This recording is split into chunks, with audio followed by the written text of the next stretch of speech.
Hello, listeners. This is Freelance Friday with Vaycasey, a podcast all about freelancing through the experience and opinions of a current full-time freelancer. One of these days, I'm going to get that down where I don't have to look at the screen to remember what it is that I'm saying on the intro. But today, I'm going to talk about why I charge day rates and project rates instead of hourly rates.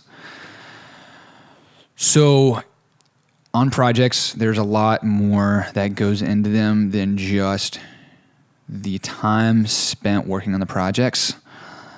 And so you got to take that into consideration when pricing out projects. I know that on an edit job, while the process of editing the project may only take a few hours, maybe like 2 or 3 hours sometimes, I know that there's going to be time spent on revisions potentially from the client. There's going to be time spent in communicating back and forth about expectations, scope of work, how the project's going to be, the video piece is ultimately going to be used, what the client's hoping to achieve. There's all these other conversations and things that happen outside of that time when I'm working. And so if you're charging hourly, you're not taking into consideration all of that other time that you're spending on that project. And you need to get compensated for that because that time adds up, first off. And second off, not everybody's going to go with you and hire you. And so you have to find a way. You have to be able to cover your overhead costs and to keep business afloat. I think a good analogy would be think about a restaurant. When you go in, you're not paying a waiter or waitress just for the time, an hourly rate for the time that they're providing a service to you. There's a lot of other costs that have to be covered as well. And so there is a rate set for different items. Similarly with services and projects, I'll come up with a project price on the front end of things based upon how long I think it's going to take for the whole project to be completed. And then that way I know that within that project, I can cover all of my expenses. There's a lot of expenses that come into play. You've got hard drives, you've got internet subscription services, you've got stuff like Vimeo, hosting, Squarespace, your website, gear. And if you're renting gear, you have to be able to cover that cost. If you own your own gear, even though you own it, you still have to pay for it, and stuff becomes obsolete. It breaks. You got to be able to buy new gear when you need new gear. And my experience says charging hourly rates does not work for this stuff. It's a headache. Don't do it. Now, project rates versus day rates.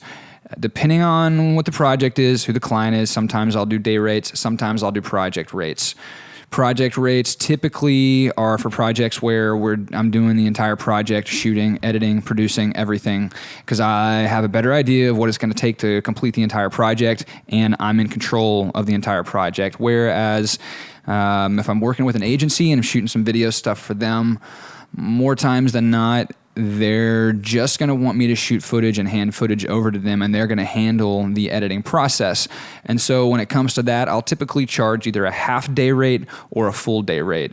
And even if we're only going to be shooting for an hour or 2 hours, I'm still going to charge a half day rate.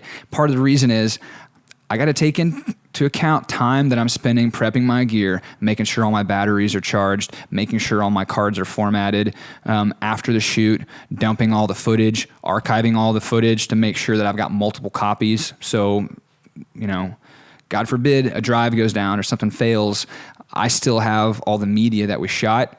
And so there's, like I said, there's other time that goes into the project outside of just doing the work itself.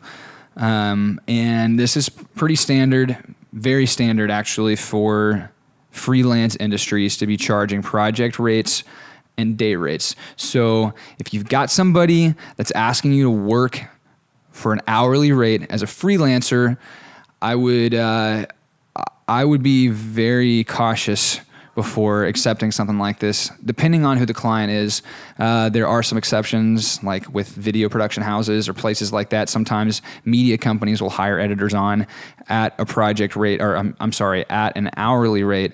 And sometimes that stuff works out. Okay, but in that situation, typically that production company will cover the cost of computers and drives and all of that time spent on dumping footage and all the overhead, and they'll provide you with a computer, and so you're not having to worry about all of that stuff, and so you're literally just showing up and working. And so in a situation like that, it's more of a traditional style job where an hourly rate makes sense versus being a freelancer or an independent contractor where you are really having to deal with more of the entire business things.